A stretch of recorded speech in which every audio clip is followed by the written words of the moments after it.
ზი ამაღლობელს ვუსურვებ რომ იყოს ჯანმრთელად და ვუსურვებ რომ იყოს მალე იყოს თავისუფლებას დანარჩენს მე მეც ვერ გეტყვით სახელმწიფო ყველაფერს აკეთებს როგორც გვესმის ჩართულია ყველა უფლებამოსილი უწყება რომ მისი უფლებები იყოს დაცული და მე ამაში ეჭვი არ მეპარება რომ მისი უფლებები იქნება დაცული თქვენი კოლეგები მათ შორის თქვენი თანაგუნდელები საუბრობენ იმაზე რომ სასჯელის მძიმე ფორმა გამოიყენა ამ შემთხვევაში მბრალდებელმა თქვენ როგორ ფიქრობთ რამდენად ადეკვატური არის ის სასჯელი რაც მას შეუფარდეს ვინ კოლეგები საუბრობენ მათ შორის ცოტნიანენძე ფიქრობს რომ სასჯელის რთული ფორმა არის ცოტნიანენძე ასე ფიქრობს მე ამაზე რაღაც განსაკუთრებული აზრი არ გამაჩნია ვერ გამაჩნია გამომდინარე იქიდან რომ საქმის ფაბულას ისე დეტალურად არ ვიცნობ ეხლა თქვენ შესაძლებელია მოგეჩვენოთ რომ მე ზედმეტად ვიზღვევს აღარ ვიზღვევ რაღაცებს თავს მაგრამ მე სხვათა შორის თქვენ გვერდზე შემახსენეთ რომ ყოფილი ადვოკატი ვარ და მე ცოტა მეტი ვიცი ამ საკითხებში და აქედან გამომდინარე საქმეში არსებულ ყველა დეტალს, ყველა წერტილს და მძიმე აქვს მნიშვნელობა, აქედან გამომდინარე, სანამ მე საქმე არ მაქვს ჩემი თვალით ნანახი, ას ხმამაღალი განცხადებებით ვერ გამოვირჩევი ვერც ერთი მხარის, ვერც სასარგებლო და ვერც საზიანი. ბატონ დავით, არაერთ ჟურნალის პირდაპირ ეთერში ვნახეთ, თავპირი დაამტვრია ეს სიცოცხლის მოსპობითაც კი ემუქრებოდნენ, თუმცა ერთი პოლიციელიც კი არ არის დაკითხვაზე დაბარებული პასუხისგებაში მიცემაზე აღარაფერს ვამბობ. გაინტერესებთ, როცა ასეთი ფაქტები იყო,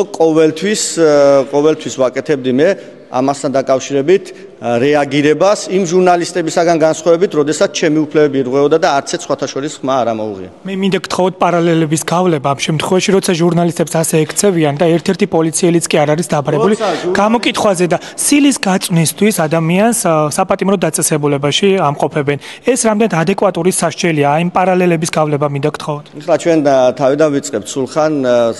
განსხვავებულს მე ვერაფერს ვერ გეტყვით. რაც თქვი ეხლა შერჩევითი სამართალი რატომ არის ბატონ დავით თავიდან დავიწყოთ მე იგივე უნდა გავიმეოროთ და თქვენც რო უნდა დაკარგოთ და მეც რაც შეეხება კიდევ ერთხელ ვიმეორებ ჟურნალისტების მიმართ ისეთ მოპყრობას რომელიც მათ საქმიანობას ხელშეუხლებს ან მათ პიროვნულ უფლებებს ლახავს ამასთან დაკავშირებით საჯაროდ მე როდესაც ეს დავინახე რომ არ იყო რაღაც ან არ მომეჩვენა რომ ეს იყო ნორმის ფარგლებში ამასთან დაკავშირებით მე არ მომრიდებია განცხადება ისე როგორც არ მოვერიდები მომავალშიც განცხადების გაკეთებას კიდევ ერთხელ გავიმეორებ ეს განცხადებას რა რეაგირება მოყვა განსხვავებით ვისაც ერთხელაც არ ამოუღია რა მოყვა რა განცხადებას უმაღლეს საბჭოს წარმოადგენთ თქვენ რა მოყვა თქვენს განცხადებას მე ჩემი პოზიცია დავაფიქსირე დანარჩენი უკვე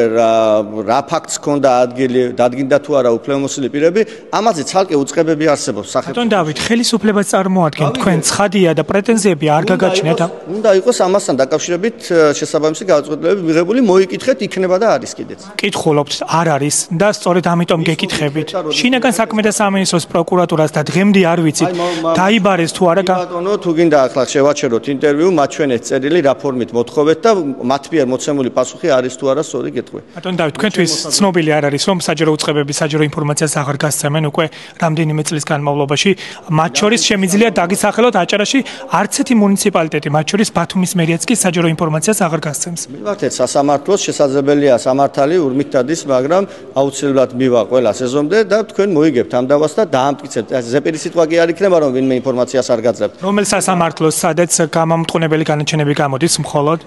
რატო გამოდის გამამტყუნებელი განაჩენები მე უამრავი ერთი შეგიძლიათ ბოლო პერიოდში გაიხსენოთ. აი ძალიან ბევრი შემიძლია გავიხსენო. მე ვახსენე წეგან ჩემი ყოფილი ასე ვთქვათ პროფესია ყოფილი არა მე დარწმუნებული ვარ რომ ყოველთვის არ ვიქნები უმაღლეს საბჭოში და მე თუ სადმე ჩემ მომავალს ხედავ ეს არის ისევ ადვოკატურა გეტყვით რომ ისე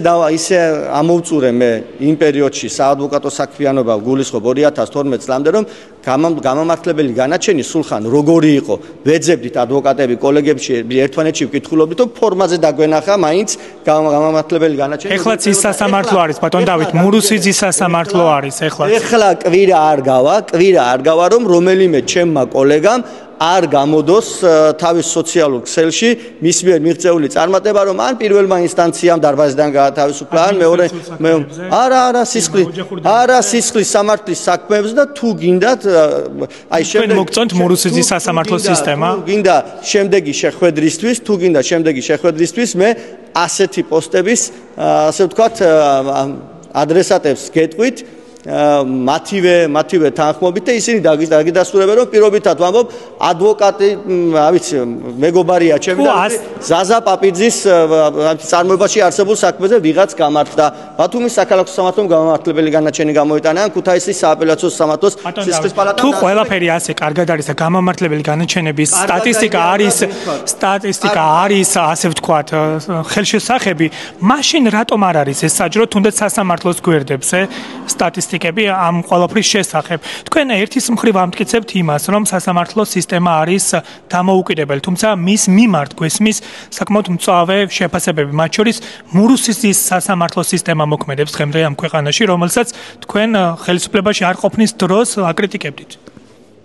მე ხლა მურუსიძეზე როგორც მოსამართლეზე შესაძლებელია, ეხლაც არ მომდიოდეს ბზედამთვარე, არ ვიცი